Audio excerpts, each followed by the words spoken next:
born Connie Gail Cohens to John Cohens and Doris Cohens. In 1955, I was the oldest sibling. And during those early years, I remember them being fairly good years. And then my sister came and my two brothers. And then I remember things began to change. Many times not having lights and water.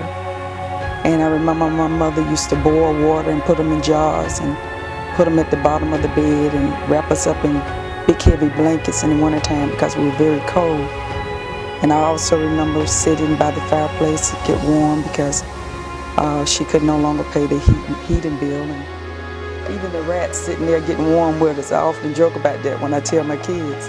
When I would go into my room to go to bed, my mother sometimes would have to get the rats out of the bed. So when I seen my daddy mistreating my mother, it really kind of devastated me, and I would hold things in and wouldn't express how I really felt because, you know, as a child I kind of put it in the back of my mind that I really didn't see daddy hit mama. Oh, I really didn't see daddy, you know, say bad words to mama.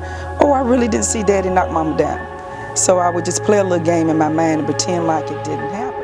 I remember times when it would get really bad, mom would grab us and we would have to go to our grandmother's house or her sister's house, you know, to get away from the violence. You know, we'd be sometime daddy would beat mama so severely that they would have to take her to the hospital to get her treated, and I would always have to grab some of the younger kids and wrap them up in blankets. And I remember running, you know, for our life basically because my mother was afraid of him, or she would call one of her sisters to come get her.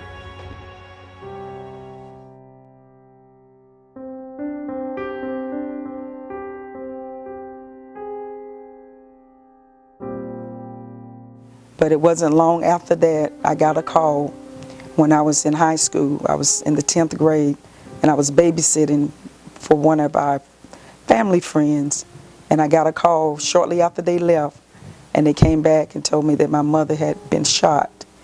And at the time they didn't tell me she was dead, but I kind of felt in my spirit that it had to be something really, really bad. So when I got to my grandmother's house, they let us know that my mother was killed. My daddy had shot her and killed her. And that was one of the most devastating times of my life. And that's when I feel that the depression that I experienced began to sit in and take hold of my life. Because at that time I felt like, you know, all I had been doing over the years, holding everything together, feeling responsible for everybody, I felt I could no longer do that because my mother was gone. And I knew once I lost her, my daddy would be gone. And I felt lost, and I felt like I didn't have anything or anybody to turn to. Although I had aunts and my grandmother and everything was around. When you lose your mother, the one that birthed you, the one that created you, the one that loved you and took care of you and talked to you, and one that was your confidant, I mean, something just dies inside of you. And knowing that your father was the one that was responsible, your hero, the one that you loved, the one that you adored, the one that you looked up to, you know, took your mother's life. My life was shattered. I wanted to die. I was 15 years old. My baby sister was 5.